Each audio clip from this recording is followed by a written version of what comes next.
სულ ცოტა ხნის წინ დატოვა ზახესის წინასწარი მოთავსების იზოლატორი შალვა ჩუბინიძემ, რომელიც ამ იზოლატორში 2 კვირის განმავლობაში იმყოფებოდა გზის ხელოვნურად გადაკეტვის ბრალდებით.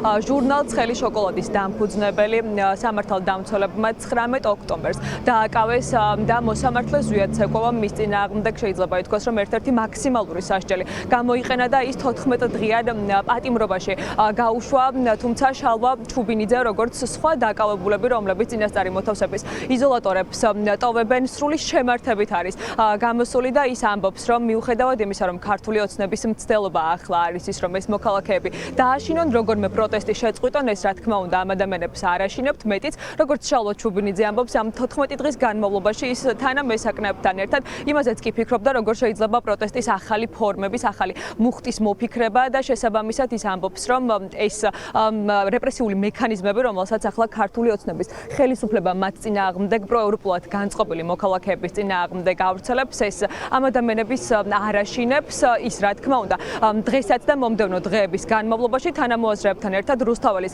გამზირზე იქნება, თუმცა შალვა ჩუბინიძე ვიდრე რუსთაველის გამზირზე აქციას შეუერთდება, მანამდე ჯერ კიდევ ზახესის წინასწარი მოთავსების იზოლატორთან იმყოფება, სადაც 1 საათში უნდა გამოვიდეს ასევე ლევან ჯობავაც, რომელიც ასევე შალვა ჩუბინიძის თანამესაკნე იყო მთელი 2 კვირის განმავლობაში და შესაბამისად დაელოდება ჯერ ლევან ჯობავას და ამის შემდგომ ის საღამოს აუცილებლად რუსთაველის გამზირზე იდგება.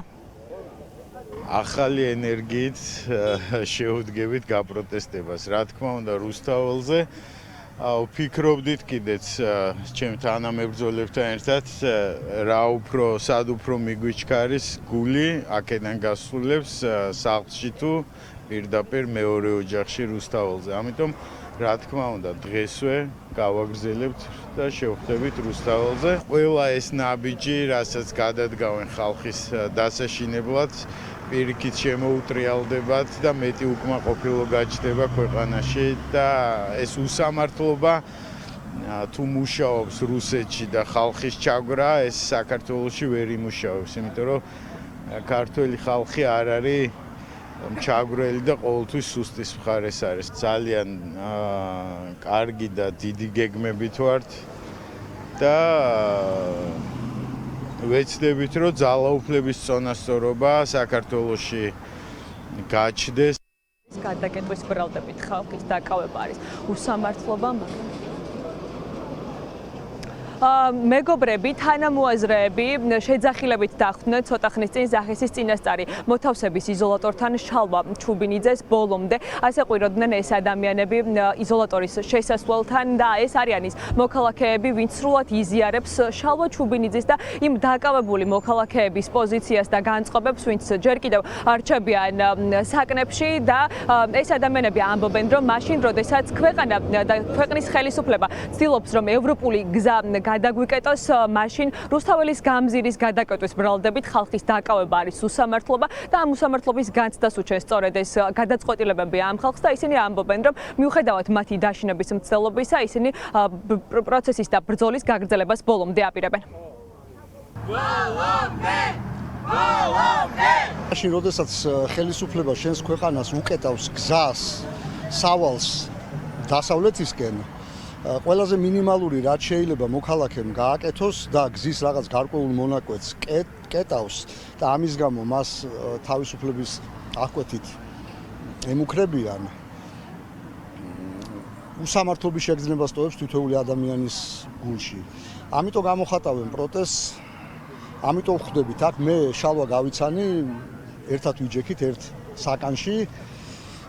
გულანთებული მამულიშვილი არის, უყვარს თავისი ქვეყანა. შეიძლება შეიცვალოს ფორმა პროტესტმა, მაგრამ უკმაყოფილება და ის ბრაზი, რაც თითოეულ ადამიანში არის, ვისაც თავის ქვეყანა უყვარს, არსად არ გაქრება. ის პროცესი, რასაც ახლა ჩვენ ვუყურებთ ამ დაკავებების სერია სრულიად უსამართლო, სრულიად გაუგონარი, ეს არის ტერორი. სხვა ალბათ ამას არაფერი არ ქვია. ერთადერთი მიზნით, რომ ადამიანები აღარ იყვნენ ჩართულები პროტესტში და ზოგადად, იყოს შეგუება, შეეგუოს ხალხი, გაჩუმდეს, შეეშინდეს გაპროტესტება და დარჩეს სახლში. ეს არის მიზანი, მაგრამ რა თქმა უნდა, პროტესტი ამა თუ იმ ფორმით, მაგრამ აუცილებლად გაგრძელდება. ხოცნაირი მცდელობა არის რომ გატეხონ პროტესტი, მაგრამ ნუ ეხლა მე რამდენი მეთოდია უკვე ეს ხო და ნელ-ნელა ართულებენ ამ თამაშის წესებს, ანუ რაღაცა შემდეგი ტური უფრო რთული ხდება. მაგრამ რაც უფრო რთულდება, როგორც ხედავთ, ადამიანების мотиваცია მეტად იზრდება და სადამდე მიურენ ბოლომდე მართლა დახრეტებამდე ხო ვერ მიურენ. შინაგან საქმეთა სამინისტროს ბოლო 2 კვირის განმავლობაში გზის ხელოვნურად გადაკეტვის ბრალდებით 100-ზე მეტი პირი ხავს დატყვევებული, დაკავებული და ეს ადამიანები ერთმანეთს ენაცვლებიან შეიძლება ითქვას და მაშინ როდესაც იზოლატორებს სტოვებენ მოქალაქეები პარალელურ რეჟიმში მიმდინარეობს სასამართლო პროცესები იგივე ბრალდებით დაკავებული მოქალაქეების როგორც გითხარით ძახის მოთავსების წინასწარი მოთავსების იზოლატორთან შალვა ჩუბინიძე თავის მეგობრებთან და თანამოაზრებთან ერთად რჩება ამ დრომდე იმისთვის რომ დაახლოებით 1 საათში აქედან ლევან ჯობავაც უნდა გამოვიდეს და სწორედ მის გამოსვლას ელოდებიან.